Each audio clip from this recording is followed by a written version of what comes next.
On his 48th birthday, Tony Dungy stood on the visitor's sideline in Tampa Bay, trailing 35-14 with 4 minutes left. What happened next may become known as the defining moment in Peyton Manning's career. But for Tony Dungy, it was a pretty awesome birthday present.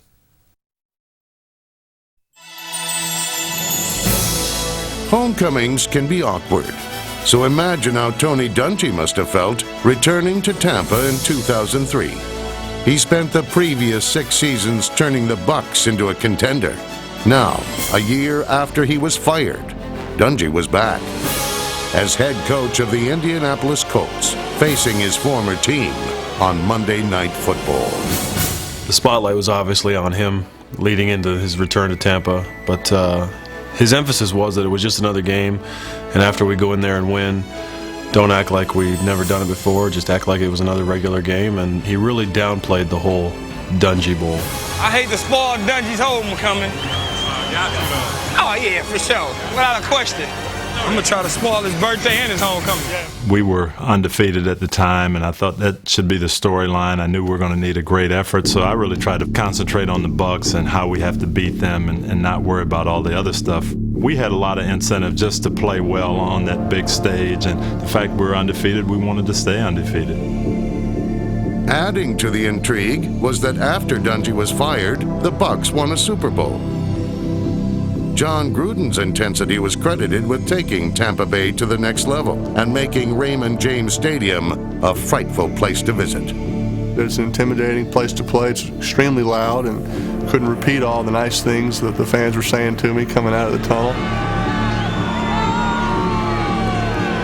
It was Monday Night Football, which is a game that you always want to play well in. It was a chance to play the defending Super Bowl champs, which makes it even a bigger game. In a battle between two of the NFL's top defenses, the Bucs landed the first blow.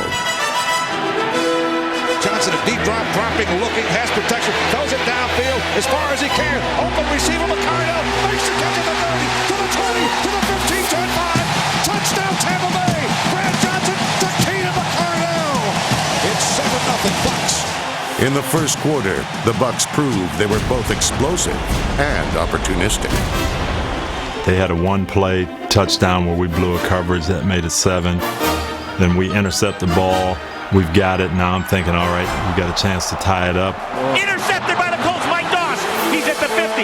He runs to the far side, gets away, lost the football. They're going to score. And before you can even stop thinking, McCardell's in the end zone. It's 14-0. Touchdown, Tampa Bay. Still it's early, but that might be the nuttiest play of the game. You got to be kidding me on that last football. It goes like that sometimes, you know? Though fortune had turned against them, the Colts would not surrender. You guys got a good team, man. Really, y'all do. No, seriously. It's early. No, I know, but you got a good team. You do. Indianapolis, nothing. In the second quarter, the defending world champions poured it on. Brad Johnson dropping, looking, firing to the left. Caught! Touchdown, Tampa Bay. Reggie Barlow. Now it's 21-0, and it's just like, I can't believe this is happening. All of a sudden, all your fears are there. We don't want to get into a game where they can just tee off on us, and all of a sudden we were there. 21-0. It's over for me. Tampa Bay's top-ranked defense dominated the Colts' offense. In the first half, Indianapolis gained only 86 yards and never crossed midfield.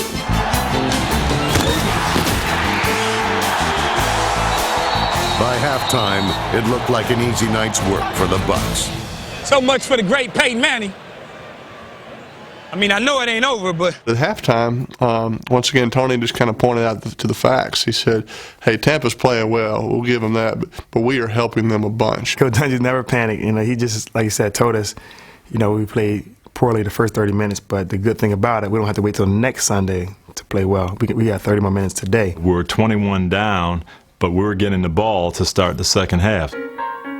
You have to try to get plays that are going to make longer yardage. You have to take some chances on getting the ball down deep, because when you're down 3 touchdowns and time becomes a factor, somewhere along the line you have to pick up big chunks of yards.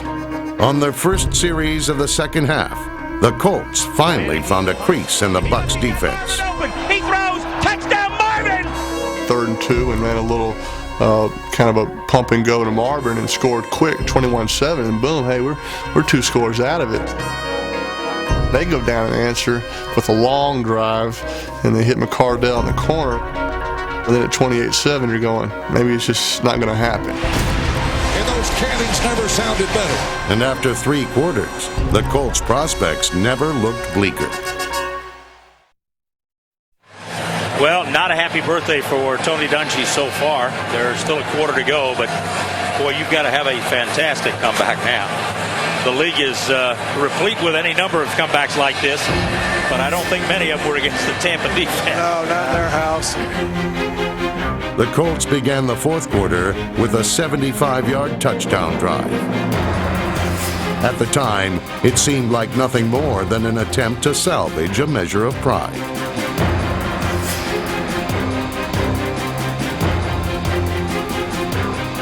12:15 left to go. Tampa leading 28-7. You can't waste too much time. Got to get it in the end zone. And the handoff is to Ricky Williams. Touchdown! And with 12:01 to go, it's Tampa Bay 28, the Colts 14. The Bucs were unable to move against an energized Colts defense. But all that did was put the NFL's top-ranked defense back on the field. Now it's sack time. The Bucs haven't recorded a sack in this game. String of 63 in a row is in jeopardy. Manning has been sacked just 3 times this year. Lines up in the gun from the 7-yard line. He stands around the 3. Max protection. Here's the snap. Here comes pressure. Upside. There he gets it. He's sacked at the 3, and the streak is alive. Spun around like a rag doll. From their own 11-yard line and with time running out, the shaken Colts appeared beaten.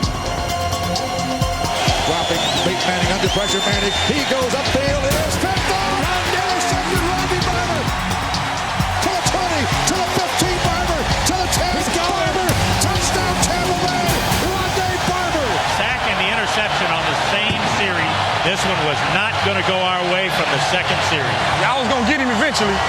No, they should have gotten in the bus and headed home. 35-14, 4 minutes to go. This is when tons of, I can't tell you how many people told me after the fact how many TVs were turned off at that point. Bucs are going to beat the Colts with 5:09 to go. Anybody that tells you I knew we had them right where we wanted them is a lie. 5:09 to go. Colts will get it back. But now it doesn't matter much.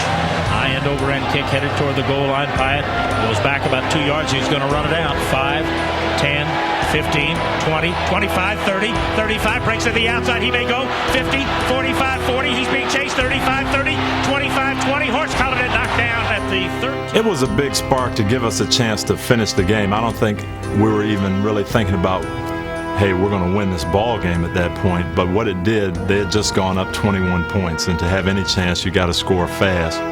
On 4th and 1 from the 3-yard line, James Mungro punched it in and pulled the score to 35-21. 3:37 to go. You know there'll be an onside kick here. We still need 2 scores, so you got to onside kick it because we got to score twice. Here they go, and he'll just try to pooch it high into the air. And the Colts have it. Idris Bashir. Bashir went up to get it, and now the Colts have the ball at their own 42-yard line. The onside kick works, and the Colts still with a fighting chance here.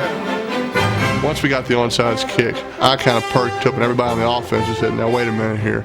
It's 35-21. We go down and score here. We can make it real interesting here. They got to go 58 yards and score here real quick. And now you feel like just maybe, hey, we're there. If we can score quick again, we've got a shot.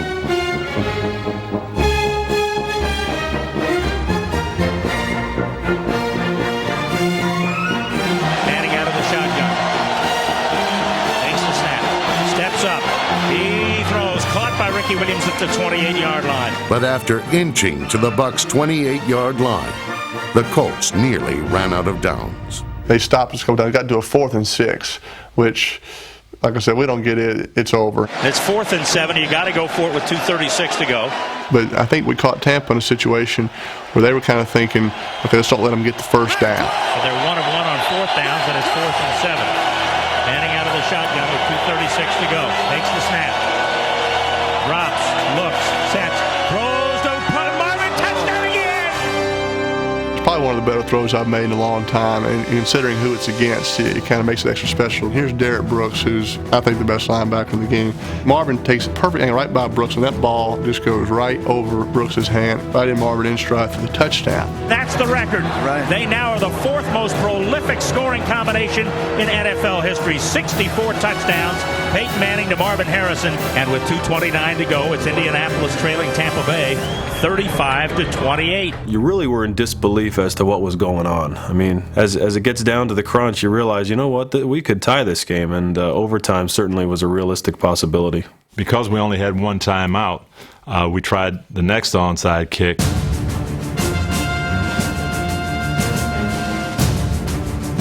Mike made a great kick, bounced it to Derek Brooks, and he juggled it.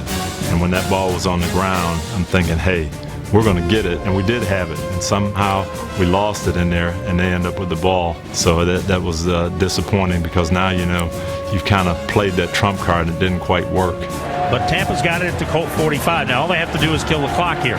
That would be easier said than done. Indianapolis stopped 3 straight running plays. But after using their final timeout, they needed help to stop the clock. Quick pitch to Stecker trying to get outside. The Colts knock him down. Back at the 47, but they can't stop the clock. And so now you're watching the clock. You're going, gosh, we can just get this clock stopped. So it's like 2:10, 2:09, 2:08, 2:07. You're watching. All of a sudden you hear a whistle, and you're like, why is there a whistle? You see the yellow flag, and it's a personal foul, unsportsmanlike conduct on one of their offensive linemen. We got the clock stopped at 2:04. Tampa penalized 15 yards back to the 38-yard line of the Buccaneers for a personal foul. It is 3rd down and 27. Okay, on 3rd down, they run another play, 2-minute warning. So now it's 4th down, they got a punt. The Colts were now battling the Bucs and history, because no team had ever overcome a 3-touchdown deficit in the final 4 minutes and won the game. So the Colts have got 1 minute and 41 seconds, no timeouts, and 85 yards to go. It doesn't look like it's possible, but this is the National Football League. That's right. So you just don't know. This is how you build a legacy right here. This is a 4th quarter comeback that is unlikely as any you've ever seen in this league. Down 21 points here in the 4th quarter. It comes down to the game of football. It's a game of players. Players make plays, and players win games for you. Crowd yelling defense. Manning takes the snap. Pressure coming, throws it upfield, and he's caught by Troy Walters. Squeezes it out across the 25 for the 1st down. There's a flag. There's a flag thrown in the backfield. They're going to be roughing the passer, and 15 to it, Johnny Greer. Personal foul. Roughing the passer. Defense. Minute and 28, there's an eternity left. Manning wasn't the #1 pick of the draft in '98 for nothing. And he's trying to engineer a come-from-behind victory here at Raymond James Stadium. A touchdown ties it. Looks, throws it down for Marvin Harrison. He's got it to 20, 15, 10, 5-yard line. You see the cornerback. He was kind of reading the play.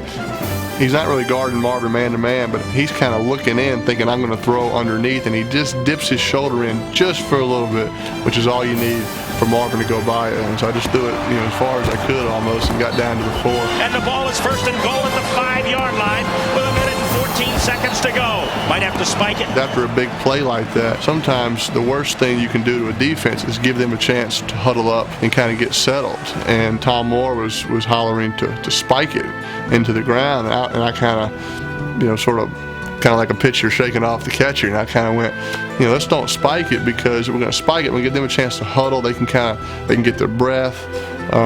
They can organize a blitz. The best thing we did right then was we ran 2 plays right in a row. It's 1st down and goal from the 6. Here's the snap. Handoff on a cutback counter play to the 3 to the 1-yard line. Time still ticking. 53. They have no timeouts. It's 2nd down and goal. One running back, Ricky Williams, hands the ball up. Touchdown, Colts. It's 35-34. The Colts have come back from the dead. That pony was ready for the glue factory until the 4th quarter. Playing on the road against the Super Bowl champs, Indianapolis had staged a stunning rally. Snap, the ball is down, the kick is up. We're tied 35-35 with 35. Now, this epic struggle would be decided in overtime. The fourth quarter has been a nightmare for the Tampa Bay Buccaneer defense. All right, I've got heads and tails. Who's going to call it? Call it because tails. He calls tails. It is a heads. Tampa wants the ball. With both teams fighting exhaustion, overtime offered the Bucs the first opportunity to win the game.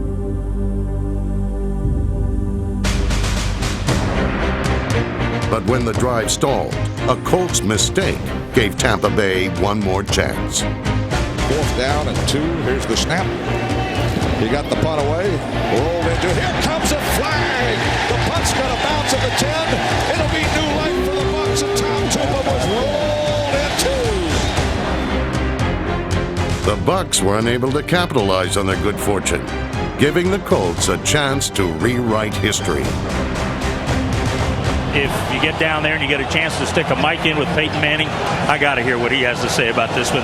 Right before we got on the field, I kind of told the lineman and told the Tom Moore, and it kind of hit me too. We were kind of laughing. I said, hey guys, believe it or not, all we need is a field goal to win this game. And everybody it was kind of a little piece there, because before, at 35-14, you're like, we have to score. You have to score now. So like, yeah, all we need is a field goal. And it was kind of like, this shouldn't be as hard. And the red-hot Colt offense is ready and willing and jumping up and down and dancing, and they can't wait to get back to work. Does the Buccaneer defense have enough gas left? The #1 defense in the National Football League. By now, the Colts had all the momentum, and Tampa Bay could do nothing to stop them. We had to make 3 big third down conversions in that drive. 3rd down, 6. Colts have to reach the 23. Moving left, heading toward the pirate ship. 5 minutes into overtime. Throws upfield. Marvin with a catch and a first down.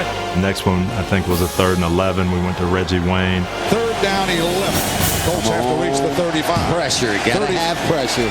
Throws upfield. Reggie Wayne with a catch at the 40. The drive began back at the 13. And the Colts are almost in field goal range now.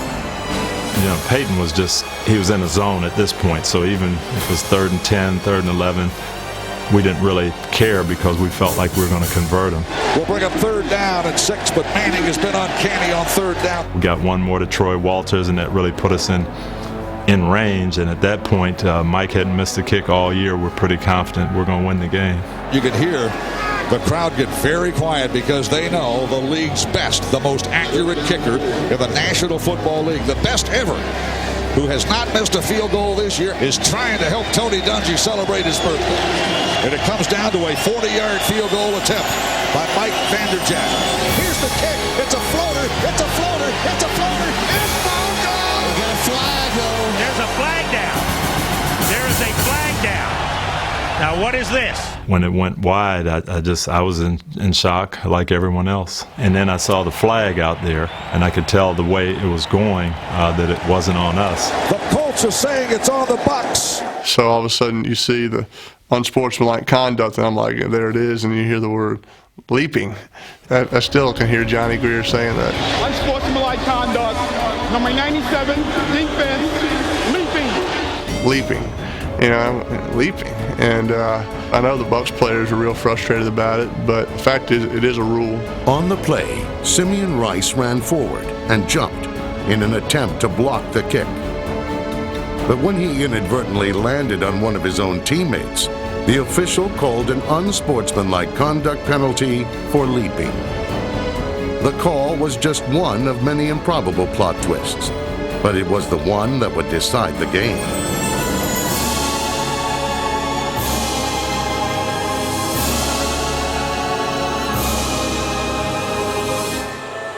Because you're standing out there for what seemed like 10 minutes was Gruden, and everybody was complaining about the call, and the spotlight's on you still, so everybody's all fussing about the call, but in my mind I'm still trying to figure out how I'm going to get this ball through the uprights. No way you can be missed 2 in a row. I would have bet my house on the first one, let alone the second one. I was like, am I going to be homeless forever?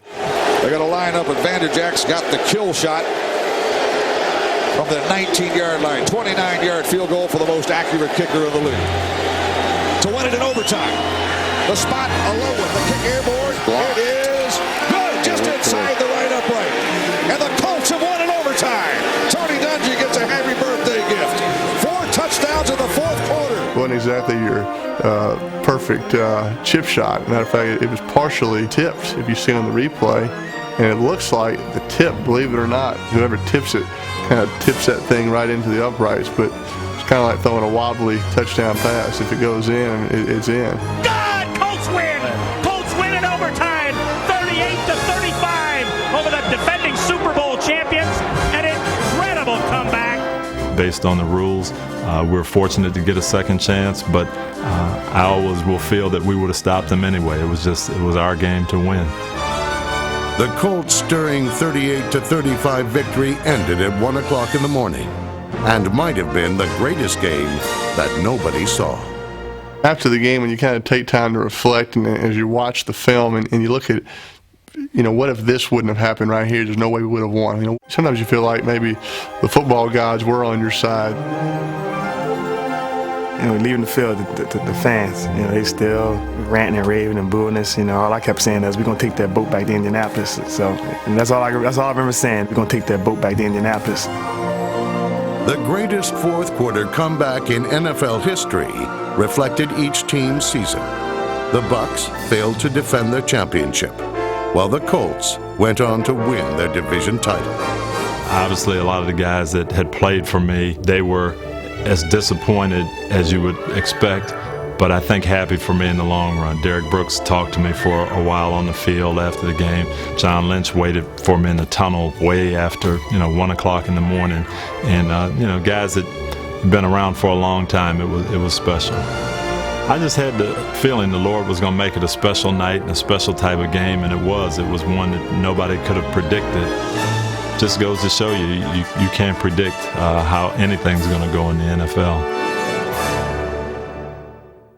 Thanks for watching NFL Films Presents.